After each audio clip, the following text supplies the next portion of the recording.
20 तक देख लिए हैं, इसमें 26 से शुरू करेंगे।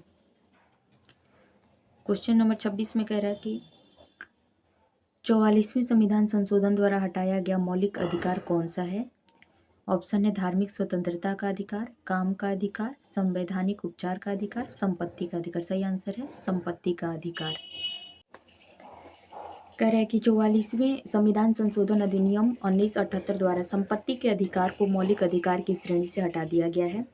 वर्तमान में संपत्ति का अधिकार भाग 12 में अनुच्छेद 3 क के तहत एक विधिक अधिकार है।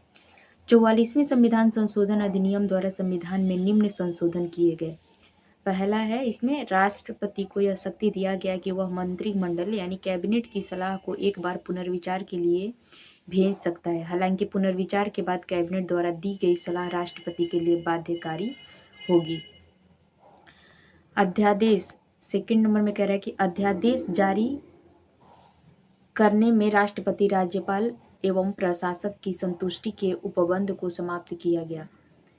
थर्ड में राष्ट्रीय आपात के संदर्भ में आंतरिक अशांति शब्द के स्थान पर सशस्त्र विद्रोह शब्द रखा गया।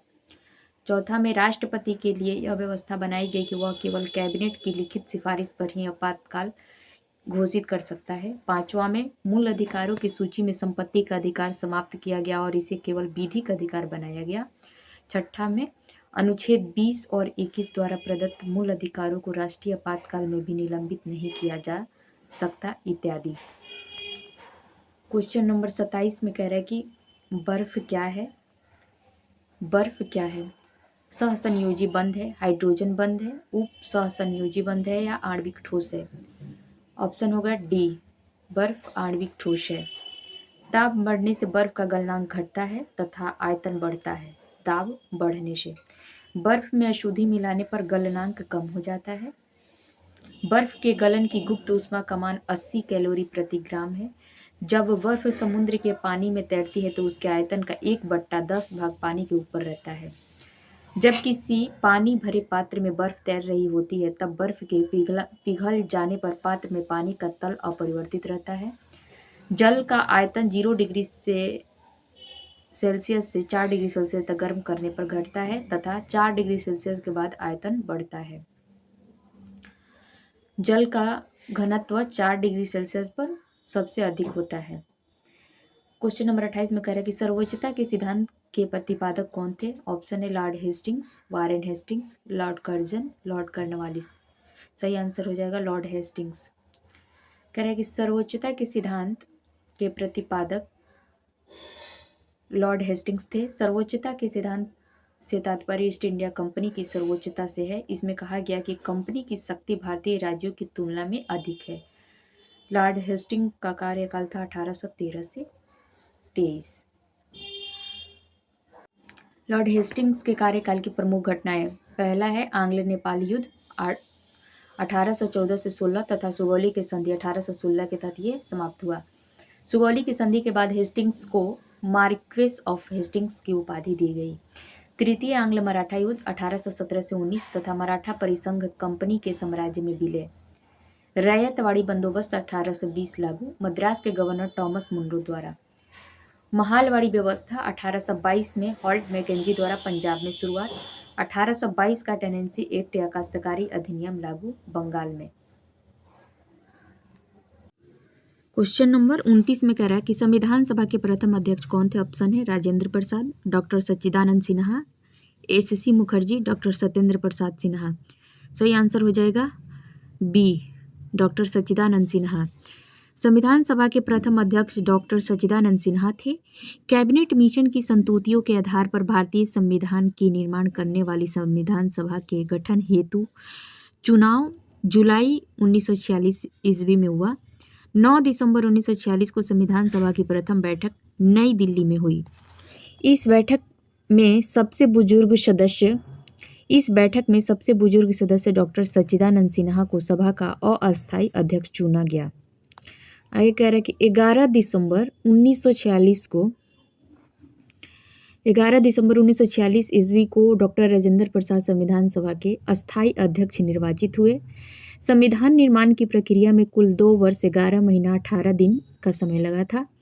संविधान के प्रारूप पर कुल 114 दिन बहस हुआ था। मूल संविधान में कुल 22 भाग, 395 अनुच्छेद एवं 8 अनुसूचियां थीं। संविधान सभा की प्रमुख समितियां, उनके अध्यक्ष। तो इसमें है पहला संचालन समिति, इसके अध्यक्ष हैं डॉक्टर राजेंद्र प्रसाद। संघीय संविधान समिति पंडित जवाहरलाल नेहरू। प्रांतीय संविधान समिति अध्यक्ष सरदार वल्लभ भाई पटेल। प्रारूप समिति के अध्यक्ष डॉक्टर भीमराव अंबेडकर। संघ शक्ति समिति के अध्यक्ष पंडित जवाहरलाल नेहरू। मौलिक अधिकार एवं अल्पसंख्यकों संबंधी परामर्श समिति के अध्यक्ष सरदार वल्लभ भाई पटेल। राष्ट्र ध्वज संबंधी तदर्थ समिति के अध्यक्ष doctor Rajendra Prasad. Question number 30 में कह रहा, निम्नलिखित में से कौन सी पुस्तक महात्मा गांधी से संबंधित है? ऑप्शन है यंग इंडिया, पद्मावत, तमस, इंडिया डिवाइडेड। सही आंसर है ए, यंग इंडिया। यंग इंडिया पुस्तक महात्मा गांधी से संबंधित है। महात्मा गांधी से संबंधित पत्र पत्रिकाएं एवं पुस्तकें, पहला Young India, Harijan, Navajivan, Hind Swaraj, My Experiment with Truth, Ethical Religion, Pathway to God. Mahatma Gandhi से संबंधित संस्थाएं में है नटाल इंडिया कांग्रेस 1894 में, फिनिक्स आश्रम 1904 में, टॉलस्टॉय फार्म 1910 में और हरिजन सेवक संघ 1932 में स्थापित। नेक्स्ट है क्वेश्चन नंबर 31 नंबर क्वेश्चन में कह रहा है कि लघु पथन के समय परिपथ में धारा का मान घट जाता है, विभवांतर का मान बढ़ जाता है, धारा का मान बढ़ जाता है, विभवांतर का मान घट जाता है। सही आंसर हो जाएगा सी, लघु पथन के समय परिपथ में धारा का मान बढ़ जाता है। डिटेल्स में दिया है लघु पथन यानी कि शॉर्ट सर्किटिंग के समय परिपथ में धारा का मान बढ़ जाता है। अति भारण यानी ओवरलोडिंग या लघु पथन यानी शॉर्ट सर्किटिंग से बचाव हेतु फ्यूज का उपयोग किया जाता है। अच्छे फ्यूज तार टीन के बने होते हैं। सस्ता फ्यूज तार सीसा एवं टीन के मिश्र धातु का बना होता है। कह रहे कि आजकल फ्यूज के स्थान पर लघु परिपथ विच्छेदक यानी एमसीबी का उपयोग किया जाता है। घरों में दी जाने वाली विद्युत 220 वोल्ट की प्रत्यावर्ती धारा होती है जिसकी आवृत्ति 20 हर्ट्ज होती है। नेक्स्ट है क्वेश्चन नंबर 32, महाबलीपुरम का सप्त रथ मंदिर किसने बनवाया था? ऑप्शन है पल्लवों ने, चालुक्यों ने, राष्ट्रकूटों ने, चोलों ने। सही आंसर होगा पल्लवों ने। कह रहा है कि महाबलीपुरम का सप्त रथ मंदिर का निर्माण पल्लव शासक नरसिंह वर्मन प्रथम ने करवाया था। रथ मंदिर में सबसे छोटा द्रौपदी रथ है जिसमें किसी प्रकार का अलंकरण नहीं मिलता है। पल्लव वंश का संस्थापक श्री विष्णु था। इसकी राजधानी कांची यानी कांचीपुरम थी। कर कीर्ता अर्जुनियम के लेखक भारवी श्री विष्णु के दरबार में रहते थे।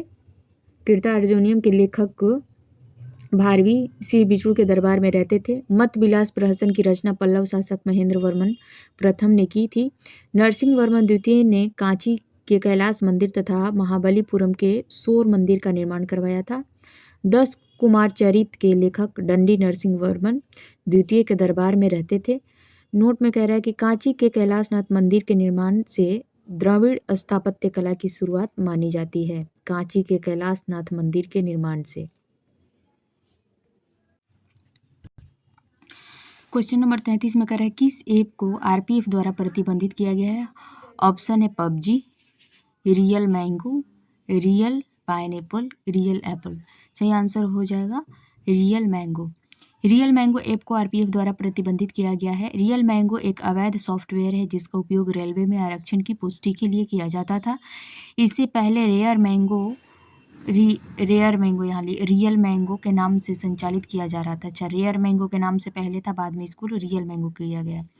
ऑपरेशन नार्कोस रेलवे सुरक्षा बल द्वारा रेल के माध्यम से नशीले पदार्थ की तस्करी रोकने हेतु है। ऑपरेशन मिशन अमानत रेलवे सुरक्षा बल द्वारा रेल यात्रियों के खोए हुए सामान को ट्रैक करने के लिए है। रेलवे सुरक्षा बल का गठन रेलवे सुरक्षा बल अधिनियम 1957 द्वारा 1959 में किया गया था। नेक्स्ट है क्वेश्चन नंबर 34 नंबर क्वेश्चन में कह रहा है कि जनगणना 2011 के अनुसार भारत की साक्षरता दर कितनी है? ऑप्शन है 69%, 73%, 71%, 70%। सही आंसर हो जाएगा 73%। कह रहा है कि 2011 की जनगणना के अनुसार भारत की साक्षरता दर 73% है। अंतिम आंकड़ों के अनुसार 74.04% है। 2011 की जनगणना के अनुसार कुछ आंकड़े हैं यहाँ पे। भारत की पुरुष साक्षरता दर 82.14% है। भारत की महिला साक्षरता दर 65.46% है। भारत का लिंगानुपात 943 है। भारत का शिशु लिंगानुपात 919 है। भारत का जनसंख्या घनत्व 382 है। 382 व्यक्ति प्रति वर्ग किलोमीटर है। बिहार की साक्षरता दर 61.8% है। बिहार में पुरुष साक्षरता दर 71.2% है। बिहार की महिला साक्षरता दर 51.5% है। बिहार का लिंगानुपात 918 है। बिहार का शिशु लिंगानुपात 935 है। बिहार का जनसंख्या घनत्व 1106 व्यक्ति प्रति वर्ग किलोमीटर है, यानी 1106 व्यक्ति प्रति वर्ग किलोमीटर है। क्वेश्चन नंबर 35 नंबर क्वेश्चन में कह रहा है कि सर्वाधिक ऊंचाई पर स्थित मतदान केंद्र ताशी गंग किस राज्य में है? ऑप्शन है सिक्किम, हिमाचल प्रदेश, उत्तराखंड, लद्दाख। सही आंसर हो जाएगा बी, हिमाचल प्रदेश। सर्वाधिक ऊंचाई पर स्थित मतदान केंद्र ताशी गंग हिमाचल प्रदेश राज्य में स्थित है। 2023 के कर्नाटक विधानसभा चुनाव में पहली बार वोट फ्रॉम होम का विकल्प प्रदान किया गया था। वर्तमान में भारत के मुख्य निर्वाचन आयुक्त राजीव कुमार 25वां हैं। वर्तमान में बिहार के मुख्य निर्वाचन अधिकारी HR श्रीनिवास हैं। इसमें अगर कुछ अपडेटेड होगा तो हम लोग स्पीडी में देख लिए हैं।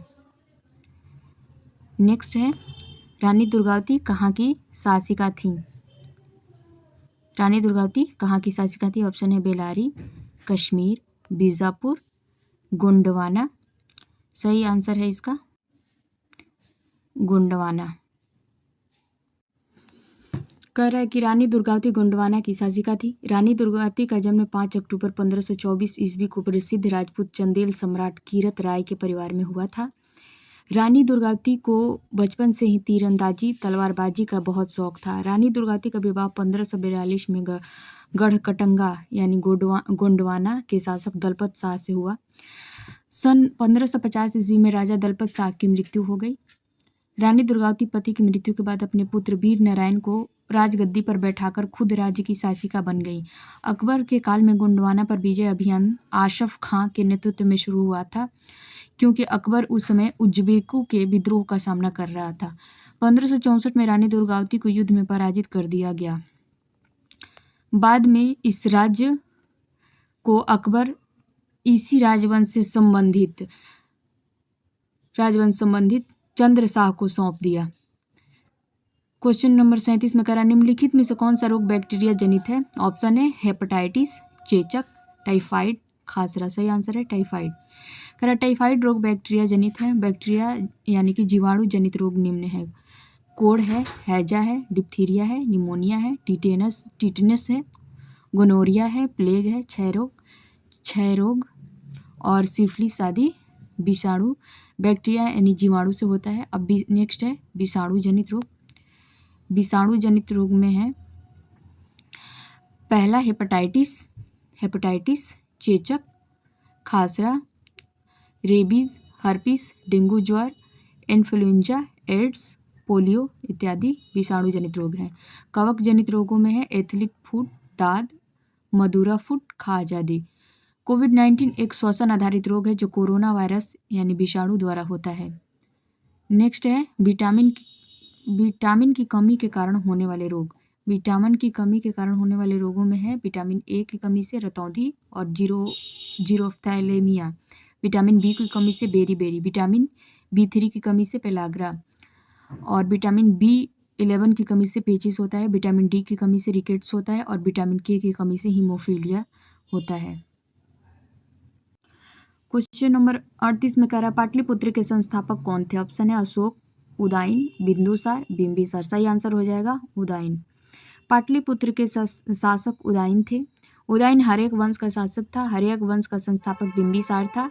बिंबिसार का पुत्र अजातशत्रु तथा अजातशत्रु का पुत्र उदयन था, जो 460 ईसा पूर्व में मगध की राजगद्दी पर बैठा। उदयन ने पाटलिपुत्र को मगध की राजधानी बनाया। पूर्व में राजधानी राजगिरी थी, यानी पाटलिपुत्र से पहले राजधानी राजगिरी थी। उसने पटना में गंगा एवं सोन के संगम पर एक किला बनवाया।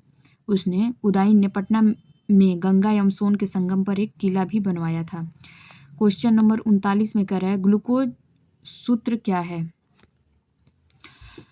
तो ऑप्शन में है C12H22O11, C6H10O5, C6H12O6, C6H6O6। सही आंसर हो जाएगा C6H12 और O6। ग्लूकोज का सूत्र होता है C6H12O6 होता है। परीक्षा उपयोगी महत्वपूर्ण सूत्रों में देख लेते हैं व्यापारिक नाम और रासायनिक नाम। भारी हाइड्रोजन को D बोलते हैं, भारी जल को D2 बोलते हैं, लाफिंग गैस को N2O बोलते हैं, शुष्क बर्फ को CO2 यानी कि ठोस, और बेकिंग सोडा को NaHCO3 बेकिंग सोडा, धोवन सोडा को Na2CO3.NH2O, साधारण नमक को NaCl, प्लास्टर ऑफ पेरिस को CaSO4.1/2H2O, जिप्सम को CaSO4.2H2O, जल गैस को CO+H2, इथाइल को C2H5OH, मंड को C6H10 5O5N। नेक्स्ट है फार्मेलिन को HCHO या CH2O, सिरका को CH3COOH, मार्स गैस को CH4। नेक्स्ट है कोठारी आयोग का संबंध किससे है?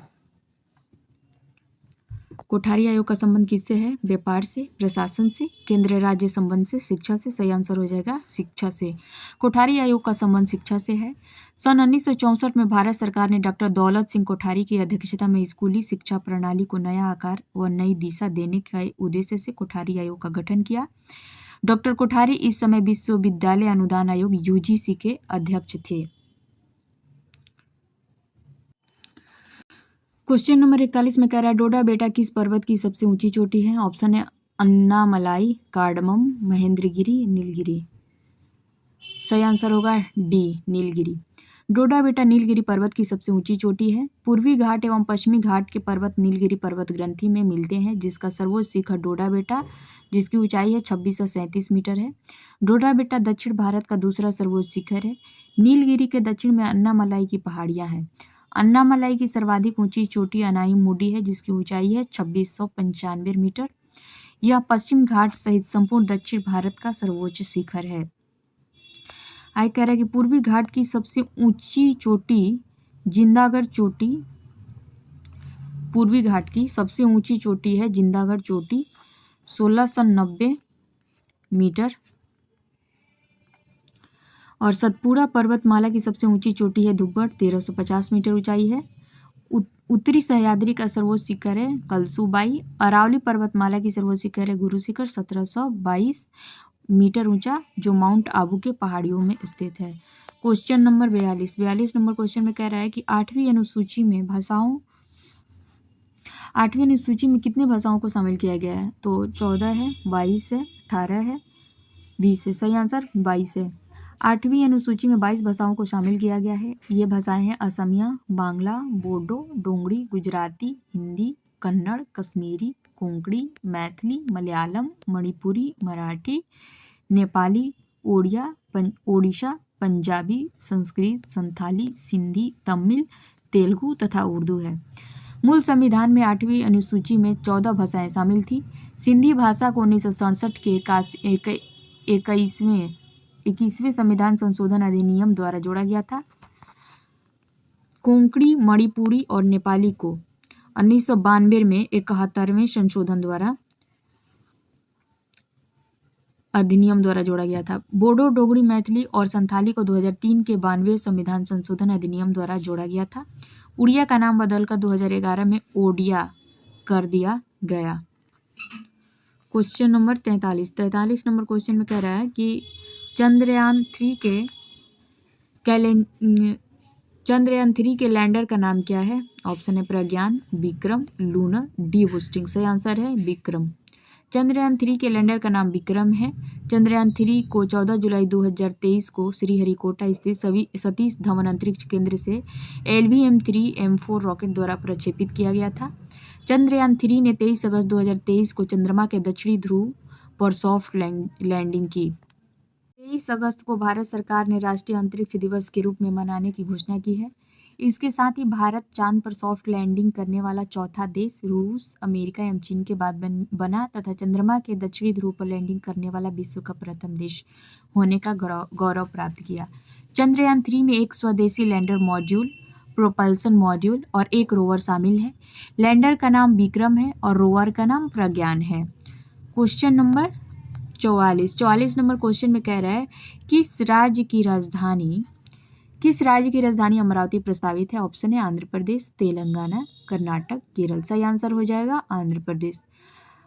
आंध्र प्रदेश की राजधानी अमरावती प्रस्तावित है। तेलंगाना की राजधानी हैदराबाद है। वर्तमान में आंध्र प्रदेश एवं तेलंगाना की राजधानी हैदराबाद है।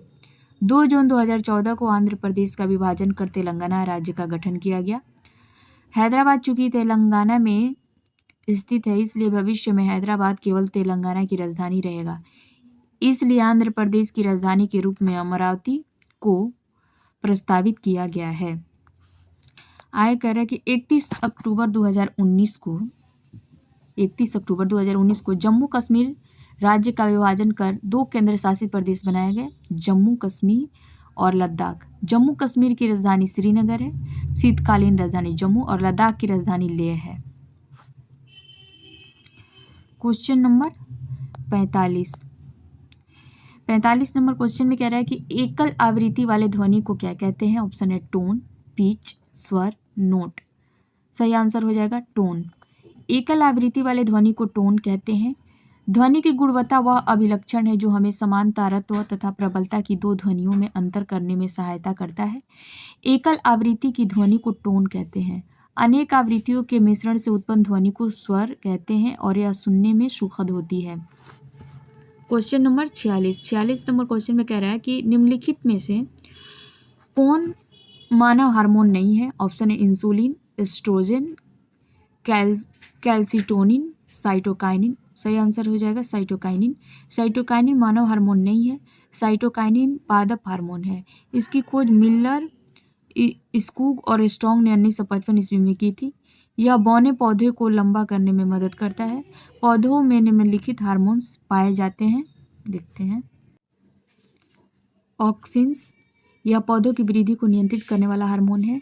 जिबरेलिन्स, यह बौने पौधों को लंबा कर देता है। एब्सिसिक एसिड, यह वृद्धि रोधक हार्मोन है। यह बीजों को सुषुप्ता अवस्था में रखता है।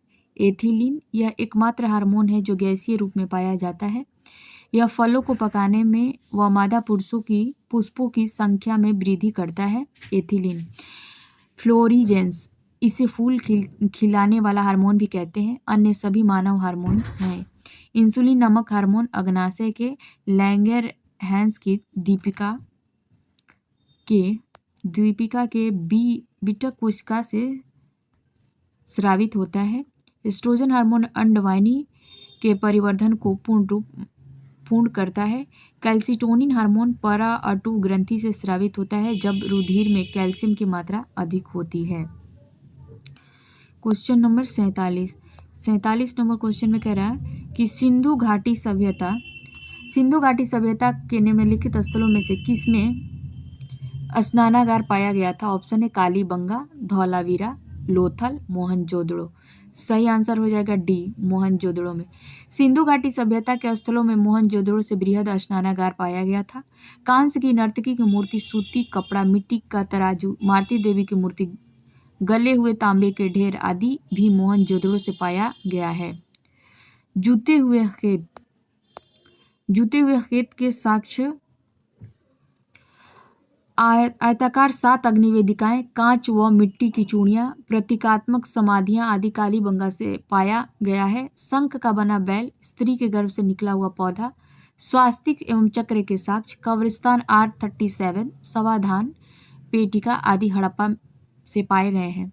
लोथल से बनका उद्योग के साक्ष्य तांबे का कुत्ता, फारस की मुहर, बंदरगाह, धान की भूसी आदि पाए गए हैं। नेक्स्ट है क्वेश्चन नंबर 48।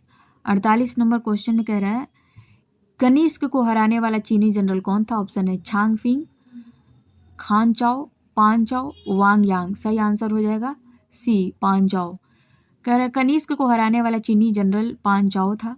कनिष्क का चीन के शासक पान चाओ से युद्ध हुआ था, जिसमें पहले कनिष्क की पराजय हुई तथा बाद में विजय। कनिष्क कुषाण वंश का महानतम शासक था। उसने 78 ईस्वी में अपना राज्यारोहण किया तथा इसके उपलक्ष्य में शक संवत चलाया। इसे वर्तमान में भारत सरकार द्वारा प्रयोग मार्च 1957 से लाया जाता है। नेक्स्ट है कनिष्क की प्रथम राजधानी पेशावर पुरुषपुर एवं दूसरी राजधानी मथुरा थी। कनिष्क ने कश्मीर जीतकर वहां कनिष्कपुर नामक नगर बसाया था। 49 नंबर क्वेश्चन में कह रहा है बजरंग पूनिया का संबंध किस खेल से? ऑप्शन है कुश्ती, मुक्केबाजी, फुटबॉल, हॉकी। सही आंसर हो जाएगा कुश्ती। कह रहा है बजरंग पूनिया का संबंध कुश्ती से है। प्रमुख खिलाड़ी एवं संबंधित खेल देखते हैं, इनमें है पीवी सिंधु बैडमिंटन, दीपिका कुमारी तीरंदाजी, हिमा दास जिन्हें ढींग एक्सप्रेस भी बोलते हैं धावक, साइना नेहवाल बैडमिंटन, दीपिका कर्माकर जिम्नास्टिक, रवि कुमार दाहिया कुश्ती, Bhavina Patel para table tennis, Manu Bhaker निशानेबाज, मीराबाई चानू भारोत्तोलक। Question number 50। 50 नंबर क्वेश्चन में कह रहा है कि राज्यसभा कितने दिनों तक धन विधेयक को रोक सकते हैं? ऑप्शन है 6 माह, 14 दिनों तक, 1 साल तक, 3 माह तक। सही आंसर हो जाएगा 14 दिनों तक। राज्यसभा 14 दिनों तक धन विधेयक को रोक सकती है। धन विधेयक अनुच्छेद 110 प्रथम बार केवल लोकसभा में पेश किया जाता है। राज्यसभा धन विधेयक को न तो अस्वीकृत कर सकती है और न ही संशोधित कर सकती है। वह सिर्फ सिफारिश कर सकती है, जिसको मानने या न मानने के लिए लोकसभा स्वतंत्र है। राज्यसभा धन विधेयक को अधिकतम 14 दिनों तक रोक सकती है। 14 दिन की अवधि बीत जाने पर यह स्वतः मान लिया जाता है कि धन विधेयक को जिस रूप में लोकसभा में पास किया गया है उसी रूप में राज्यसभा में भी पास कर दिया गया है। तो इसमें हो गया हम लोग का फर्स्ट वीडियो में 25 क्वेश्चन और 25 इसमें 50 हो गया। नेक्स्ट हम लोग अगले पार्ट में देखेंगे।